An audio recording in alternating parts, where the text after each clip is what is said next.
एक नई वीडियो के साथ आज मैं फिर हाजिर हूं। आपका होस्ट दोस्त विक्रांत जोशी आपका स्वागत करता हूं मैं आरएम शॉर्ट्स में, जिसमें हम लेके आते हैं दिन भर की स्पेस और डिफेंस न्यूज की टॉप खबरें। तो चलिए जान लेते हैं। अपनी सबसे पहली खबर की बात करेंगे तो वो ब्रह्मोस एक्सटेंडेड रेंज की तरफ से आ रही है, ब्रह्मोस ईआर की तरफ से आ रही है। कुछ दिनों पहले मैंने आपको बताया था कि चाइनीज वायरस के कारण भारत के दो ऐसे मिसाइल के परीक्षण हैं जो कि रुक गए हैं। एक इजराइल के साथ सहयोग करके मिसाइल बनाई गई है, उसका परीक्षण रुका हुआ है, और दूसरी रशिया के साथ सहयोग करके बनाया गया है, वो रुका हुआ है। तो रशिया के साथ जो सहयोग करके बनाया गया था वो अब खबर निकल कर आ रही है कि वो ब्रह्मोस ईआर का परीक्षण था।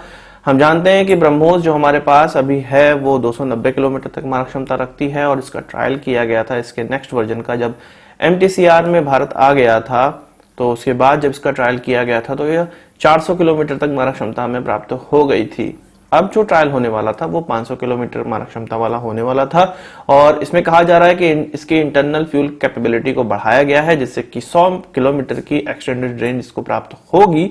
इसके अलावा यह भी कहा जा रहा है कि शायद इसमें स्क्रैमजेट इंजन का इस्तेमाल भी किया जाना है जो कि अपने शुरुआती दौर में होगा, जिससे कि इसको 3 मैक से ज्यादा स्पीड प्राप्त होगी, 4 मैक तक की स्पीड प्राप्त हो जाएगी। और हम जानते हैं कि हाइपरसोनिक मिसाइल का जो हमारा प्रोग्राम है, जो कि इसी ब्रह्मोस को हमें हाइपरसोनिक एक मिसाइल की तरह डेवलप करना है, तो वह प्राप्त करने की दिशा में एक कदम इसको माना जा सकता है। हम जानते हैं कि हाइपरसोनिक मिसाइल की स्पीड 5 मैक तक की होती है, और हमने ये कई बार सुना भी है कि ब्रह्मोस के जो अभी का इंजन है, जो कि रैमजेट इंजन है, उसी का इस्तेमाल करके लगभग 5 मैक तक की स्पीड प्राप्त की जा सकती है। पर इससे ज्यादा स्पीड प्राप्त करने के लिए हमें स्क्रैमजेट इंजन की ही आवश्यकता पड़ेगी, जो कि रशिया ऑलरेडी डेवलप कर चुका है। तो इसी ब्रह्मोस ईआर का ट्रायल होने वाला था जो कि अभी रुका हुआ है।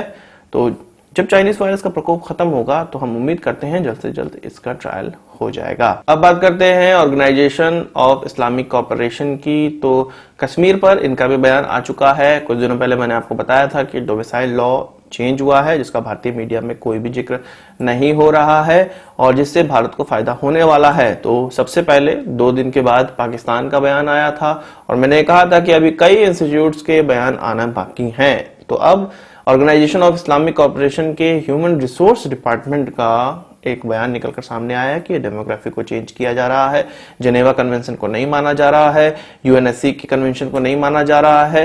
तो हमें पता है कि हम क्या मान रहे हैं क्या नहीं मान रहे हैं। अपने देश के लिए जो अच्छा है वही हम कर रहे हैं, किसी तीसरे ऐसे ऑर्गेनाइजेशन को हमें नहीं सुनना है जिसके हम सदस्य भी नहीं हैं। तो धीरे धीरे सबकी प्रतिक्रिया आएगी। पाकिस्तान एक एक करके सबको लेटर लिखेगा और धीरे धीरे सबकी प्रतिक्रिया आएगी।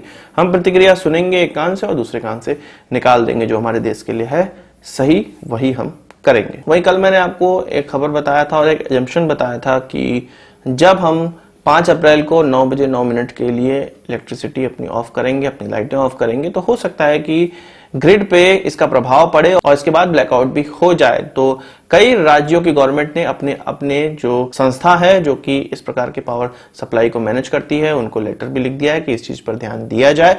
इसके अलावा गवर्नमेंट की तरफ से एक बयान निकलकर सामने आया है कि जो एक ग्रिड फेल होने की बात है ये मिस एजम्पशन है, ऐसा नहीं होगा। गवर्नमेंट इसके लिए पूरी तरह से तैयार हो चुकी है। और इसके लिए किस प्रकार से तैयार हुई है? हाइडिल यानी कि जो पानी से बिजली बनाने वाले संयंत्र होते हैं उनको ऑलरेडी पहले ही शाम में ही बंद कर दिया जाएगा। इसके अलावा 9 बजे से पहले ही गैस टरबाइन वाले सारे पावर प्लांट को बंद कर दिया जाएगा, और जितने भी पावर प्लांट चल रहे होंगे उनको मिनिमम लोड पर डाल दिया जाएगा। जैसा कि कल मैंने आपको बताया था कि ये सजेशंस हो सकते हैं इस ब्लैकआउट से बचने के लिए। वही गवर्नमेंट का यह भी कहना है कि ऑलरेडी जितने कल कारखाने बंद हैं, मॉल्स बंद हैं और ऐसी सारी दुकानें बंद हैं जिनकी कोई भी आवश्यकता अभी के समय में नहीं है इमरजेंसी चीजों के लिए, उनके बंद होने के कारण ही अभी 25% लोड की कमी है और 25% इसकी डिमांड, बिजली की डिमांड कम हो चुकी है, जिसके कारण कई पावर प्लांट या तो बंद हैं या तो अपने जो स्वाभाविक उनका लोड है उससे कम पर चल रहे हैं। तो जब लाइटें बंद होंगी तो जरूर से ग्रिड पर अंतर पड़ेगा और लोड कम होगा, जिससे कि ब्लैकआउट हो सकता था। पर इसके लिए गवर्नमेंट बिल्कुल तैयार हो चुकी है और इसके लिए सारे मेजर्स लिए जा रहे हैं। वहीं गवर्नमेंट ने यह भी कहा है कि केवल अपनी लाइटें बंद करें, बाकी किसी चीज को बंद करने की आवश्यकता नहीं है। वहीं न्यूक्लियर पावर कॉर्पोरेशन लिमिटेड के ऑफिशियल्स का यह कहना है कि जरूर अपने घर के पंखों को जरूर ऑन करें ताकि लोड बना रहे। और यह सब चीज हम लोगों को माननी भी चाहिए केवल लाइट बंद करने की आवश्यकता है, बाकी किसी भी चीज को बंद करने की आवश्यकता नहीं है। वहीं इंडियन आर्मी ने एक प्रिवेंटिव मेजर यह बताया है कि कल दिया जलाने से पहले आपने हाथ में सैनिटाइजर का इस्तेमाल ना करें। आपको पता है कि अल्कोहल आग पकड़ सकता है, इसलिए यदि आप सैनिटाइजर का इस्तेमाल करके इस प्रकार के दियों को जलाने का प्रयास करेंगे तो आपके हाथ में आग लग सकती है। और ये हम जानते भी हैं कि इस प्रकार की चीजें हो सकती हैं, पर कोई मूर्खतापूर्ण काम न कर दे, इसलिए इंडियन आर्मी ने यह सब ट्वीट करके भी बता दिया है। और मैं भी इस वीडियो के माध्यम से आपको बताना चाहता हूं कि कल दिया जरूर जलाएं, फ्लैश लाइट जलाएं, जो हो सकता है आपके पास टॉर्च है वो सब कुछ जलाएं, पर किसी भी जगह इकट्ठा ना हो, खुशी मनाएं, जोर जोर से हंसें, गाएं। और इस प्रकार के लाइट जलाने, दिया जलाने से एकजुटता का एहसास होता है। इससे ये पता चलता है, जब आपने आसपास इस प्रकार के दिया और फ्लैश लाइटों को देखेंगे तो आपको ये लगेगा कि आप अकेले नहीं हैं इस जंग में, और आपको एक खुशी का अनुभव होगा।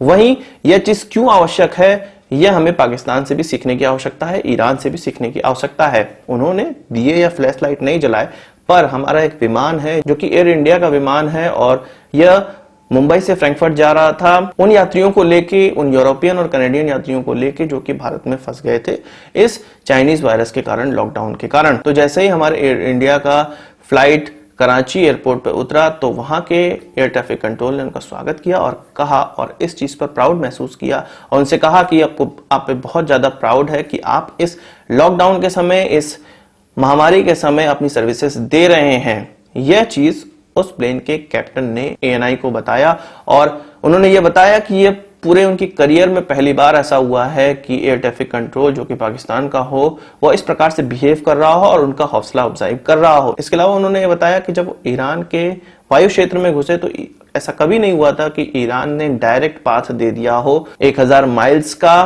ताकि यूरोप पहुंचा जा सके। वो हमेशा अपने एयर क्षेत्र को अपने डिफेंस चीजों के लिए ब्लॉक रखता था और हमें सीधा सीधा रास्ता प्राप्त नहीं होता था, पर ईरान ने इस बार पहली बार ऐसा हुआ है उनके करियर में कि सीधा सीधा रास्ता दिया है। तो इस प्रकार के देश जो कि अपनी दुश्मनी भूलकर ईरान यूरोप की तरफ सीधा सीधा रास्ता दे रहा है।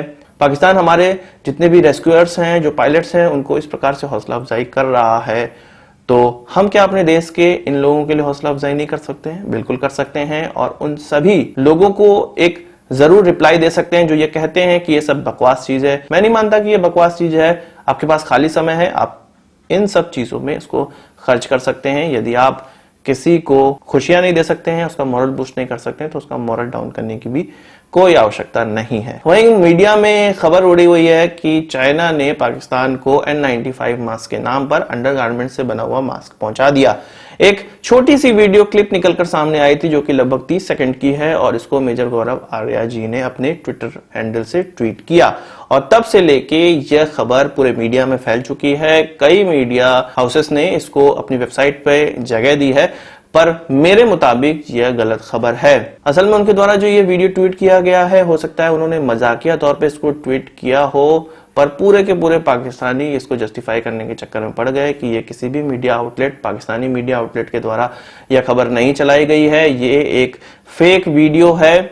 और इसको देखने से आसानी से ये फेक वीडियो लगती है। जो ये ट्वीट किया गया है वो इस मानसिकता से किया गया होगा कि एक मजाकिया तौर पे किया गया होगा कि इस प्रकार की फेक न्यूज वाली वीडियोस भी बनने लगी हैं, और पाकिस्तानी इसके कमेंट में लड़ना स्टार्ट कर दिया, और कई मीडिया आउटलेट्स ने इसको अपनी खबर भी बना दी।